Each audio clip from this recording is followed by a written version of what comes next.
Today I'm going to talk about why I love Formula E, and I couldn't think of any less relevant gameplay to include than NASCAR gameplay.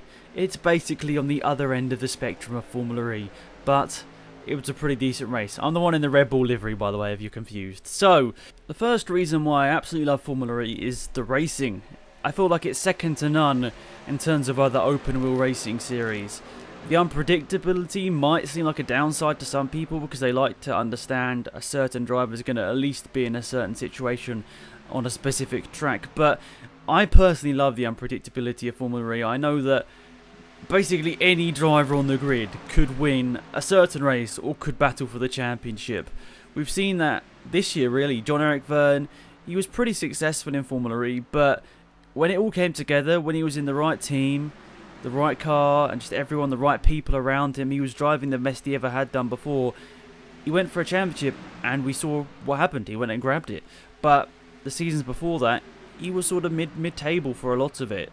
So I think that's just really interesting about Formula E, that you don't know exactly what's going to happen before the season starts, which I think some open wheel series prove that it's basically going to be the same 1, 2 or 3 teams going to be at the front each season, which I think is fantastic about Formula E. If you want to just have some racing where you don't know what's going to happen next, Formula E is the one for you. Secondly, the drivers. I think unlike Formula 1 or even Formula 2, you don't really need a budget to race. As long as you're good enough, you have the talent, you will be placed in a team, or you will find a team that's good enough for you. I can think of some decent examples of this. I mean, Felix Rosenqvist, Antonio Felix da Costa, both drivers probably good enough for Formula 1 a couple of years ago, but were never given the opportunity. And even most recently with Alexander Albon, he should have been in Formula 1 in terms of talent, but unfortunately he didn't have the budget to go along with it. I think that's the fantastic thing about Formula E. You don't need to have the budget behind you to be successful in the sport and to have a career in it. And of course it's still a massive championship. I think, for me at least, of course Formula 1 is the top. I don't think anyone really disputes that. But I think Formula E is becoming ever more the second most sort of popular open wheel series out there, especially in Europe.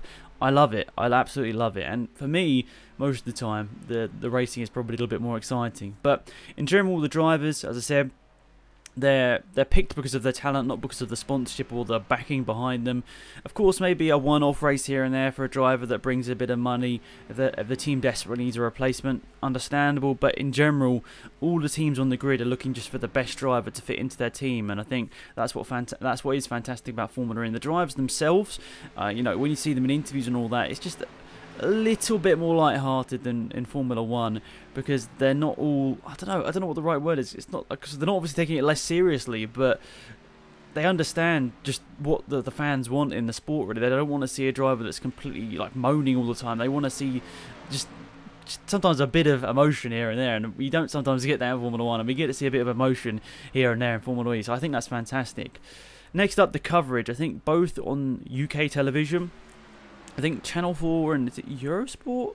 I think it's Eurosport that provides content for Formula E. But TV content and YouTube content, both is really superb. I think it's definitely worth pointing out the YouTube side of Formula E and the social media in general for Formula E is really good. And I can see actually over the last couple of years, Formula 1 has been sort of stealing a lot of the good ideas that Formula E came up with. And I think that's great. Formula E isn't just pioneering like new technology on the track, it's pioneering new ways to use social media. And okay, some people might disagree with the fan boost, and I still am a bit skeptical about it here and there, but I really enjoy the fan interaction on social media. The YouTube content they provide is absolutely fantastic. They don't always provide full race coverage on there, but they do upload the full races after a couple of years, I guess. Once they're done with any sort of licensing issues, they do upload the full races. So pretty much every Formula E race from the first 3 seasons is on YouTube now, which is really great. And they also provide a highlights package, an extended highlights package, and then loads of onboards and all that good stuff. And then Formula 1 realised that was successful and they started using it as well. So I think they've got a great eye for new ways to use social media. I think that's fantastic about Formula E, and I think they should definitely give themselves a big pat on the back, because it really has done well over the last couple of years. The series scheduling, I'd say it's nearly perfect. It's nearly right, because what I think Formula E was designed to be in the first place, I could be completely wrong, is to sort of fill that winter break that we sort of had, and it nearly works. I think personally it should start a little bit earlier, maybe in the... Well, I think it already starts in November, but I think they should do a few more races in one season, like 2018, for example. I think they should do a few more races, not one race, and then they should do a few less races in the start of the next year, if that makes any sense. I think it should start a bit earlier, maybe the start of November, maybe even the start of October, and it should probably end maybe middle of April, and that sort of nearly fits in perfectly with the winter gap of most championships. That means that drivers can do 2 championships, and I think that would work really well. I know they sort of want to have some overlap, because I understand a lot of fans might tune off for the winter and they might not purposely just watch TV, they might just tune into other stuff over the winter. But personally, as a motorsport fan, I sort of know over the winter it's Formula E time, I'm looking forward to it. But I honestly think they could have maybe scheduled it a little bit better, but then I don't know how it works. I don't know whether many championships really do much in December. I don't know really how that works. I don't know if the tracks are that operational in December, but it's street tracks. I don't know how they get around that. But personally, I think it's nearly perfect. If they can make it maybe the end of October to the end of March, start of April, that pretty much fits in perfectly with the F1 winter gap, and other championships as well, like GT championships, DTM, so on and so on.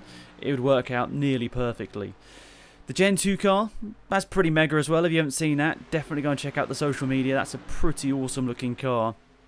I think that might be one of my favourite Formula 1 cars, sorry, not Formula 1 cars, open wheel cars of all time. It really looks good.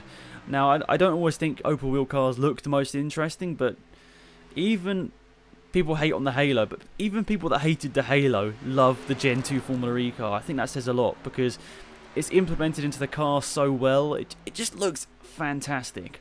I mean, you've probably heard a million people say that already, but genuinely, it's a great looking car. And yeah, I'm excited to see what all the teams come out with. I mean, I assume, as I'm recording this video a bit in advance, many teams are releasing their livery now as I speak, probably. So I'm looking forward to seeing those come out, and just in general, hopefully, the next season is going to be the best yet. It's been pretty epic, not gonna lie. The first 4 seasons of Formula E have been pretty epic. It's always gone down to the wire, basically.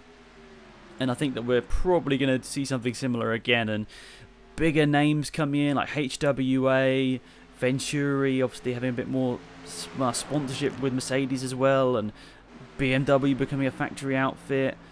Audi as well, obviously now properly, they were last year, but now properly being involved in the sport. It's just great to have all these big names. It's fantastic. But lastly on my list, I think just the fan base. I honestly love chatting to people in the Formula E fan base, whether that be on social media or on Reddit. I just think the Formula E community is so good. People can have really in-depth, great discussions. I'm not saying that Formula 1 can't, by the way. It's just that I think that the whole of the Formula E community is like this, not just a smaller proportion. The Formula E fan base really can have an in-depth chat about something. Even if you hate the other driver that they support, for example, you can have a really good discussion about whatever, and people can disagree and not have a competition about who's the better, who supports the better driver, and not saying, oh, Degrassi's rubbish, Sam Bird's much better. Like, we don't need that sort of conversation. Let's have some in-depth, good conversation. We don't just have a go at people's driver and who they support. No time for that.